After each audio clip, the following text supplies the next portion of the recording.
नमस्कार मित्रों, आशा करता हूँ आप सब ठीक होंगे। आज का हमारा टॉपिक है नोटबंदी यानी डीमोनेटाइजेशन या विमुद्रीकरण।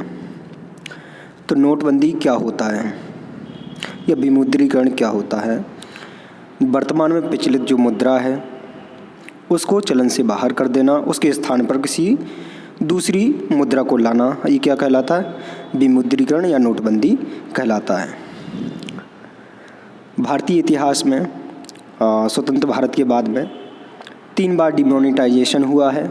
एक 1948 में, 1978 में, 2016 में। इसके उद्देश्य क्या थे नोटबंदी के? तो नोटबंदी के उद्देश्यों में फर्स्ट जो उद्देश्य था भ्रष्टाचार समाप्ति या उन्मूलन, काले धन की समाप्ति, काम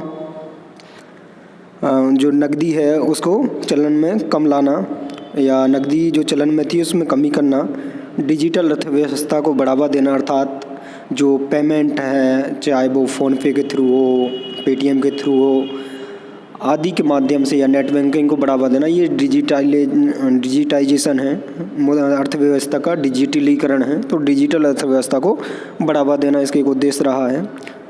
अर्थव्यवस्था जो है उसके साइज को बढ़ाना था। जो उस समय हमारी 2 ट्रिलियन की अर्थव्यवस्था थी उसको 3 ट्रिलियन तक ले जाना था इसका उद्देश्य। फिर नोटबंदी लागू होने के पश्चात इसके क्या कॉन्सिक्वेंसेस हुए, क्या परिणाम हुए हैं उस संबंध में, क्योंकि वर्तमान में इसके 5 वर्ष हो गए हैं तो उस संबंध में कुछ परिणाम हैं। जब नोटबंदी की गई तो जिस मुद्रा को चलन से बाहर किया गया था उससे संबंधित जो नकदी थी उसमें 99.3% जो नोट थे वो बैंकों के पास में वापस आ गए। इसका मतलब सीधा सीधा है कि जो काला धन जो हमने एक्सपेक्ट किया था कि वो चलन से बाहर हो जाएगा या काले धन की समाप्ति हो जाएगी, तो वो कहीं ना कहीं वाइट मनी के रूप में वापस आ गया, जिसको हम कह सकते हैं मनी लॉन्ड्रिंग हो गया। ठीक है।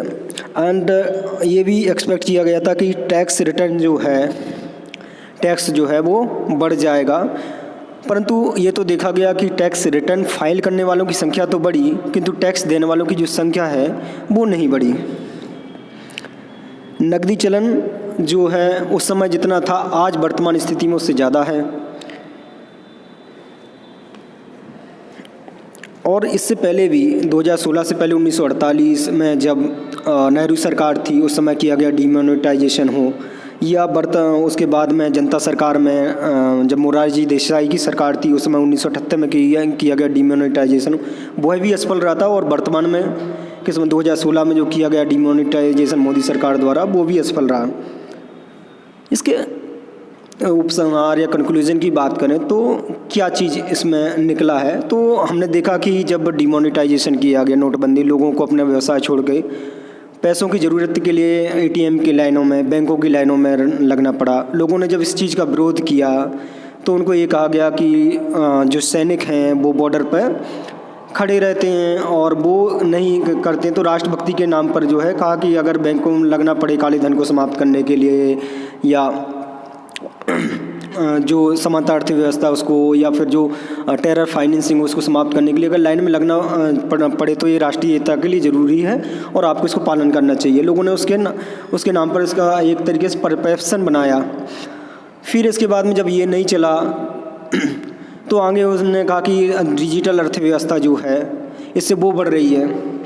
सरकार ने नया तर्क दिया, क्योंकि पैसे वापस आ रहे थे तो सरकार ने नया तर्क दिया कि इससे डिजिटल पेमेंट बढ़ा है। तब इससे एक कंक्लूजन निकाला गया कि जो नैरेटिव है वो कहीं ना कहीं जो आर्थिक तत्व हैं उन पर भारी पड़ता है। मतलब कई जो इकोनॉमिस्ट थे वो इसके बारे में पहले से ही चेता रहे थे, इसके कहीं ना कहीं दीर्घकालिक परिणाम होंगे जो नुकसानदेह होंगे, परंतु उस समय जो है किसी न किसी राष्ट्रीयता के नाम पर, डिजिटल पेमेंट के नाम पर इन सब चीज़ों को दबा दिया गया। और वर्तमान में हम देखें तो कंक्लूजन में यही निकलता है कि जो नैरेटिव है जो सरकार द्वारा सेट किया जाता है या किसी भी जो कंपनी है यदि वो भी अगर अपने जो उपभोक्ता हैं उनको अपने में ट्रस्ट रखना चाहती है तो एक नैरेटिव बना देती है, और जो फाइनल तत्व होते हैं जो इकोनॉमी के तत्व हैं उन पर लोगों की नज़र नहीं जाती है।